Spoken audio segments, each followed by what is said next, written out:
ओम शांति। साकार पालना का पार्ट लगभग 32-33 वर्ष चला। उसके बाद बाबा अव्यक्त हुआ। अव्यक्त पार्ट 53 वर्षों तक चला। अब बाबा का रथ भी चला गया। तो अब समय प्रमाण हम ब्राह्मणों के पेपर समीप हैं। अंत समय का भी अंतिम समय चल रहा है। अब वही अंतिम समय समीप है जब धर्मराज की सजाओं को हम बच्चों के समक्ष प्रत्यक्ष होना है। अर्थात बाबा धर्मराज बन जाएगा, साक्षी होकर पाठ देखेगा। जिन ब्राह्मणों ने बाबा की श्रीमत फॉलो नहीं की, मर्यादाओं की लकीरों को लांघा, उन्हें सूक्ष्म सजाओं का सामना करना पड़ेगा। तो अभी भी अंत समय का अंतिम कुछ समय बचा हुआ है, जिसके लिए बाबा कहते धर्मराज की सूक्ष्म सजाओं से बचना है। तो स्वयं को मर्यादाओं में रखना है। श्रीमत प्रमाण संकल्प बोल कर्म संबंध संपर्क में आना है। वर्तमान समय जबकि पढ़ाई का कोर्स समाप्त हो और रिवाइज का कोर्स चल रहा है, तो इससे बच्चों को समझना चाहिए कि परीक्षा का समय कितना समीप है। जैसे आजकल कौरव गवर्नमेंट भी बीच बीच में पेपर लेकर उन्हों की मार्क्स फाइनल पेपर में जमा करती है। इसी प्रकार वर्तमान समय जो भी कर्म करते हो, समझो प्रैक्टिकल पेपर दे रहे हैं और इस समय के पेपर की रिजल्ट फाइनल पेपर में जमा हो रही है। अभी थोड़े समय में यह भी अनुभव करेंगे। कोई भी विकर्म करने वाले को सूक्ष्म रूप में सजाओं का अनुभव होगा।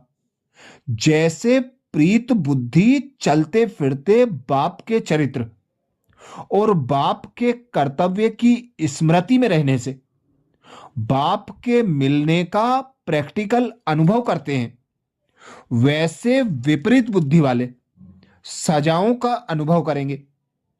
इसलिए फिर भी बाप दादा पहले से ही सुना रहे हैं कि उन सजाओं का अनुभव बहुत कड़ा होगा।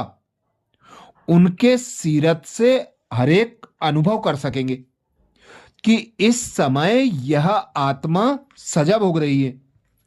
कितना भी अपने को छिपाने की कोशिश करेंगे, लेकिन छिपा नहीं सकेंगे। वह 1 सेकंड की सजा अनेक जन्मों के दुख का अनुभव कराने वाली होगी। जैसे बाप के सम्मुख आने से 1 सेकंड का मिलन आत्मा के अनेक जन्मों की प्यास बुझा देता है, ऐसे ही विमुख होने वाले को भी अनुभव होगा। फिर उन सजाओं से छूटकर अपनी उस स्टेज पर आने में बहुत मेहनत लगेगी। इसलिए बाबा पहले से ही वार्निंग दे रहे हैं कि अब परीक्षा का समय चल रहा है। ऐसे फिर उलाहना नहीं देना कि हमें क्या मालूम कि इस कर्म की इतनी गुह्य गति है। इसलिए सूक्ष्म सजाओं से बचने के लिए अपने से ही अपने आप को सदा सावधान रखो। अब गफलत ना करो। अगर जरा भी गफलत की तो जैसे कहावत है, 1 का 100 गुना लाभ भी मिलता है और 1 का 100 गुना दंड भी मिलता है। यह बोल अभी प्रैक्टिकल में अनुभव करने वाले हैं। इसलिए सदा बाप के सम्मुख सदा प्रीत बुद्धि बनकर रहो। मर्यादाओं को एक्यूरेट फॉलो करो। श्रीमत प्रमाण संकल्प बोल कर्म संबंध संपर्क में आओ। सदा एक बाबा की याद की लगन में मगन रहते हुए एक बाबा की छत्र छाया में रहो। ये महावाक्य 2 फरवरी 1972 के थे, जिसमें बाप दादा ने धर्मराज की सूक्ष्म सजाओं से बचने के लिए एक सहज विधि बताई। सदा बाप के सम्मुख रहो, श्रीमत प्रमाण संकल्प बोल और कर्म में आओ, मर्यादाओं की लकीर में रहो।